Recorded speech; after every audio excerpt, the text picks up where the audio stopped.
eyes for a while. You just need that moment now. 40 miles out of east Illinois from my old man's heart attack. I believed you were crazy. You believed that you loved me.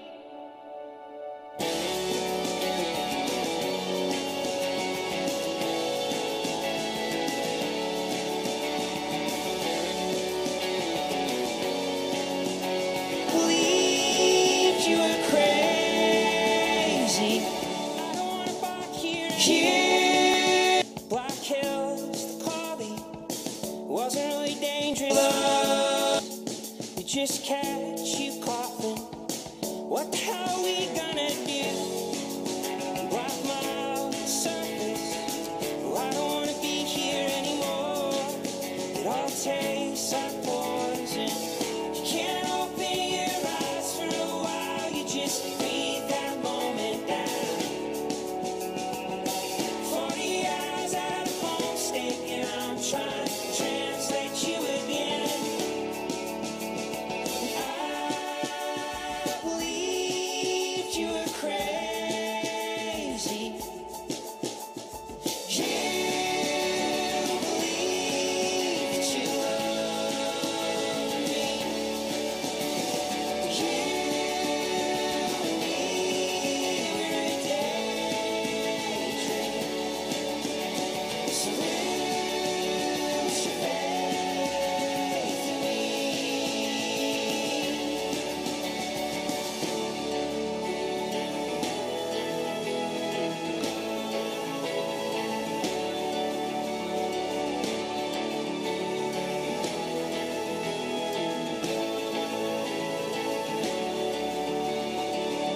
Can't open your eyes for a while. You just breathe that moment down. You can't open your eyes for a while. You just breathe. I believed you were crazy. You believed you loved me. You and me were a daydream. So lose your faith in me.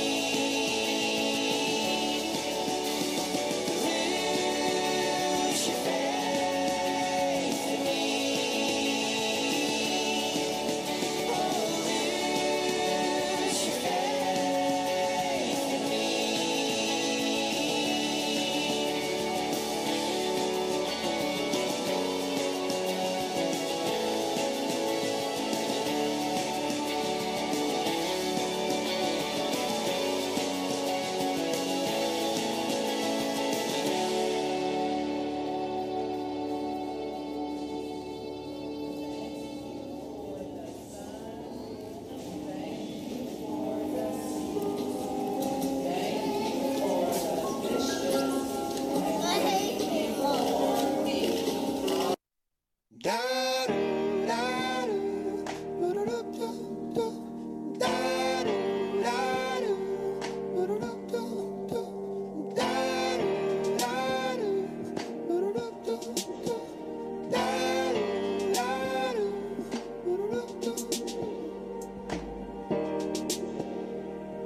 It's time for moving on.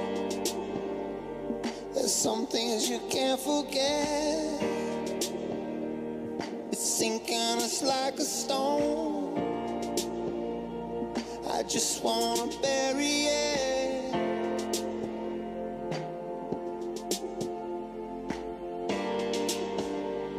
I wanna watch all my bridges burn. Stand in the rain till the pages turn. Dance in the light of a lesson learned. Lesson learned.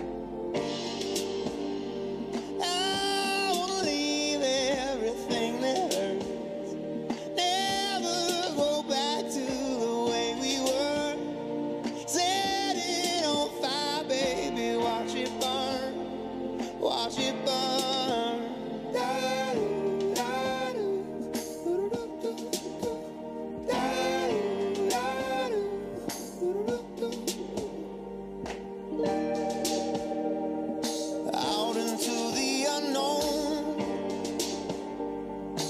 traded in our regrets. Not gonna go alone, 'cause we're gonna finish there.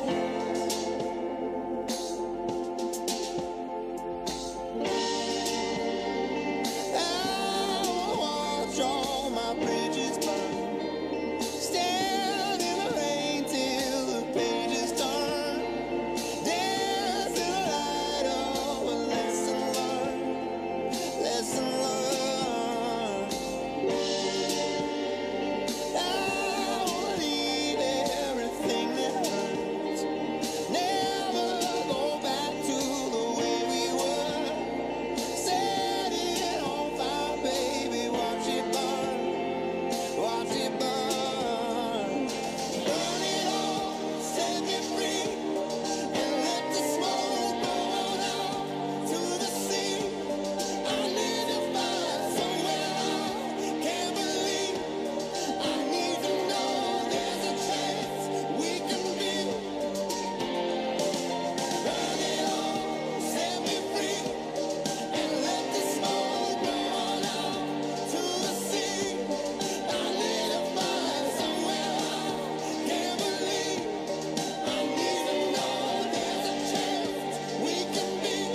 Good morning, Marist. Today is Thursday, April 26th. I'm Sam Costantino. And I'm Meredith Lloyd. Offering our prayer this morning is sophomore Olivia Navarra. He determines the number of the stars and calls them each by name. There are 300 billion stars in our galaxy alone, and over 100 billion galaxies in our universe. That's a lot of stars. It's crazy to think that God individually knows the name of each star, but it's the same for us. God knows and loves each of us uniquely. He created us in His own image and likeness and never wants us to feel unworthy. Dear God, sometimes it's easy to get lost in a spiral of comparisons and judgments. Help us to remember that we are good enough. Please strengthen us so that we are able to love our unique selves. Thank you for creating and loving each and every one of us. Amen. Mary, Seat of Wisdom, pray for us.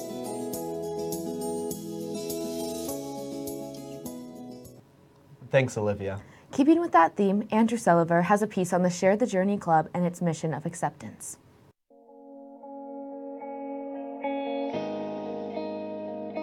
So the Share the Journey campaign is concerned with the well-being of all migrants. And what a migrant is a person on the move. Refugees are people who have been forced to leave their homes and to flee because of the threat of persecution, violence, or war. Immigrants are people who have moved from their country of origin to a new country. A lot of times immigrants are forced because of an economic hardship. There's also people who are just displaced, people who maybe haven't gotten the designation of refugee. All of these people fall under the umbrella of migrants, and that means we're concerned about their well-being and walking alongside them with Share the Journey. Share the Journey Club actually started through student initiative, which is so exciting because I love to support students when they are passionate about something. So the last couple of months, Mrs. Narrow and I and interested students have been coming before school, and we just talk about what we can do. One of the places in America that we take in the most refugees is 20 minutes from right here in Atlanta, Clarkston, Georgia. We, Share the Journey Committee, recently traveled to Clarkston, Georgia. We first went to Friends of Refugees, and they've really helped assist with the resettlement of refugees after they've been forced out of their homes. Refugees, when they're resettled here in America, they are given $925. $925 is not enough. So Friends of Refugees helps with the people around them who have been forced out of their homes and now have to live here. They can fund them, kind of teach them English. We also tutored refugee children. Yeah, so we tutored the children, and it was very incredible to see how they're just like us. Many times we think of refugees as being a completely different category from us Marist students, but in fact, we're all God's children and we're all very similar.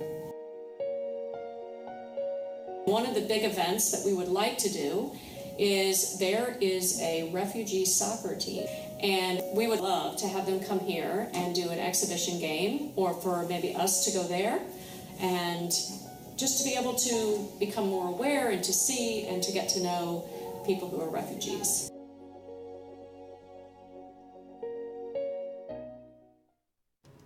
Thank you, Andrew. It's important to spread awareness that people are searching for a protecting hand. That's so true. And thankfully, we have amazing teachers here to guide us along our way. Let's head over to the Teacher of the Month crew with this month's Teacher of the Month.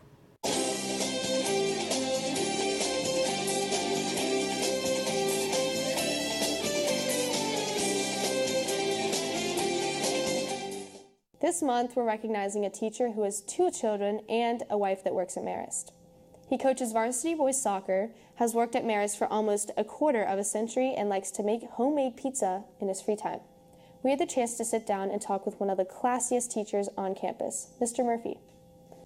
I would say I knew I wanted to become a teacher when I was in high school myself. I had a teacher who was profoundly impactful on me, Father Richard Lopez. Many people at Marist here know him. Yeah, so Bearing Witness came out of the idea of wanting to create something that could bring the lessons of the Holocaust outside of the restrictions of a classroom, kind of bring students into the world more to explore the various lessons and meanings of that history. So I created the program about 10 years ago and have been doing it ever since. I would think that my favorite part of bearing witness is, excuse me, that moment when, after months of preparation, we're all there at the airport, leaving Atlanta on that Friday after exams, and there's just this palpable excitement in the air. We all get on the plane, everyone's so excited. Just to begin that journey, that's such an extraordinary moment for me. The Daffodil Project is this ambitious worldwide project to plant 1.5 million daffodils around the world to commemorate the 1.5 million children who died in the Holocaust. And so each winter, the Bearing Witness group plants their own daffodils in our garden to keep it going and keep expanding it. So I am the director of the Piece by Piece program here at Marist, and we partner with a local Jewish school called the Weber School and an Islamic school, W.D. Muhammad in Decatur. And each of us directors select 15 students from our schools, and we bring these then 45 students together periodically throughout the year for dialogue and fellowship. I've been blessed, to teach some students who are extraordinarily talented, and have asked them to consider painting something perhaps related to the history of the Holocaust. And several students, including Lily, of course, have painted images for my room. I like to put them on display in the room. Makes it kind of homey. Thanks, crew. And thank you, Mr. Murphy, for being such a fantastic teacher. One of the things I'll miss the most about Marist is definitely the teachers. The seniors only have 30 days left with all their classmates, and with weekends, AP exams, and last-minute college visits, it might be more like 10. Well, I know a guy who's gotten pretty good at 10s. Take it away, Teo from Teo's Top 10.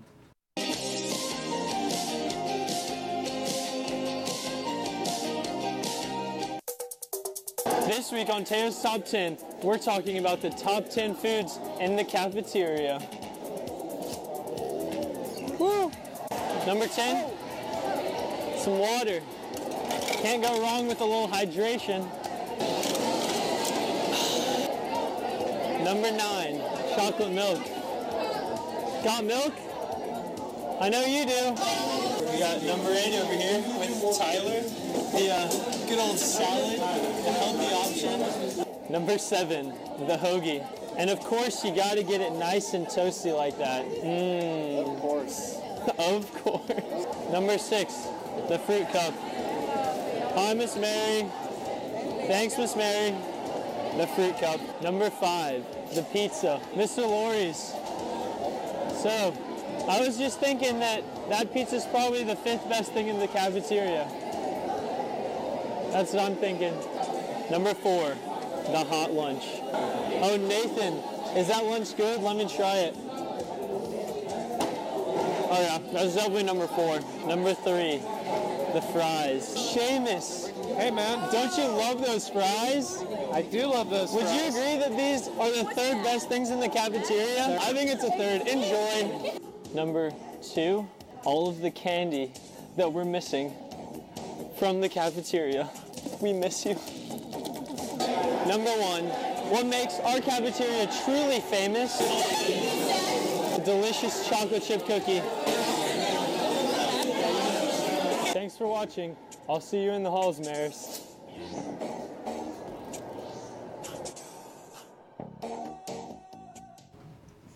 Thank you, Teo.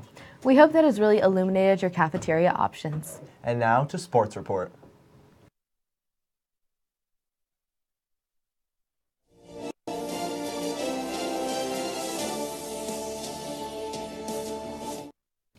Aloha, Marist, and welcome to the Sports Report. It's playoff season, and it's time to get down to business. Congrats to girls lacrosse on beating Decatur last night and Southwest DeKalb for their senior night. The girls will face off against Chambly on Saturday to clinch the region championship. The Lax Bros have their senior night on Friday against Southwest DeKalb at 6. They were able to pull out a win against Pius last week and are looking forward to the first round of playoffs on May 7th. Boys soccer beat Pius last week 3-1, and they'll be facing off against them again this Friday at home for the first round of playoffs. 8 o'clock. Be there. Girls soccer will play Jefferson tonight for the first round of state. The team is excited to be getting into playoffs after beating Pius last week. The baseball team has won 6 of their last 7 games and start their playoff run tonight at home against Madison County. Boys golf will be playing in a strong field this weekend at the Invite in Gainesville in their area tournament on Tuesday, which will take place at BT's home course, Brookfield. Girls golf won their tournament yesterday at their home course. Wu Wade came in second and Sydney Moreland came in third. Both the boys and girls tennis teams won their matches yesterday in the second round of the state playoffs and stay at home for the quarterfinals next Monday. Speaking of sports, Marist won the Latin convention this year. Congratulations, Latin scholars. That's all we have for this week. For Sports Report, I'm Bowling Sewell. And I'm Casper Sullivan. Remember, Marist, Michael Jordan once said, "I never lost a game, I just ran out of time." See you next week, Marist. Thanks, Casper and Bowling. Each week, MBC chooses a War Eagle of the Week who's recognized for performance on and off the field, along with a positive and modest attitude. Let's go to our sports crew with this week's War Eagle of the Week.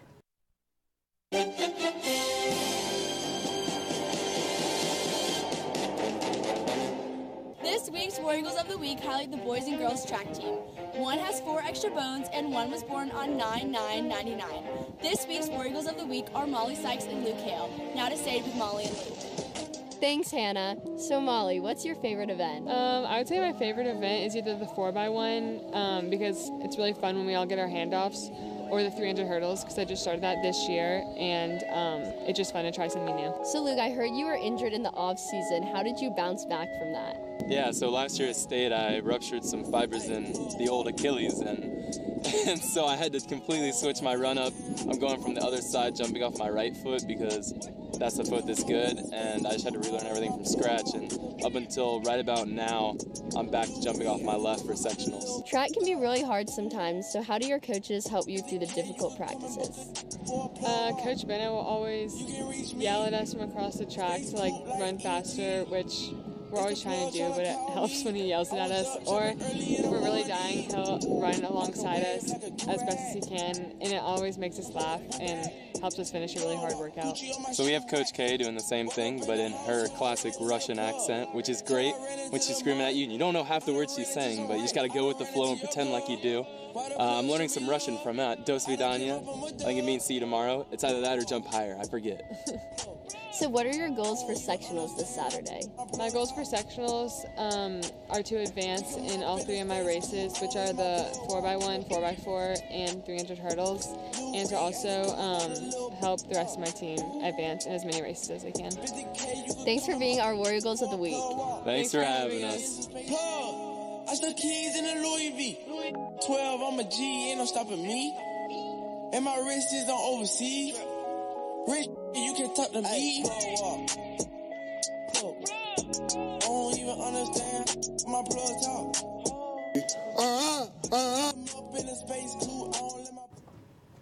Thanks, Weow. We'd now like to take a moment to announce the Student Council election results. The 10th grade class council has President Cole Miller, Chaplain James Frias, Treasurer Andrew Washington, and Secretary Javi Farash. For the 11th grade class council, President Riley Donahue, Chaplain Dominic Bazzuto, Secretary Ashley Steele, and Treasurer Matthew Dunman. The 12th grade class council co-presidents are Isabella Hay and Michael McDevitt, with Chaplain Lizzie Bonatz, Secretary Sarah Moyers, and Treasurer Elliot Keim. And our student council co-presidents next year are Jenny Jordan and Lars Helkov, with Chaplain Bryn Werner, Secretary Megan Dunman, and Treasurer Mimi Taylor. Congratulations to everyone who ran, as well as those who were elected. And now, happy birthday today to Jack Wynn, Mark Shepard, Lila Bucko, and Mr. Lories. Well, thanks for watching. That's all the time we have for today. For MBC, I'm Sam Costantino. And I'm Meredith Lloyd. Make it a great day, Marist.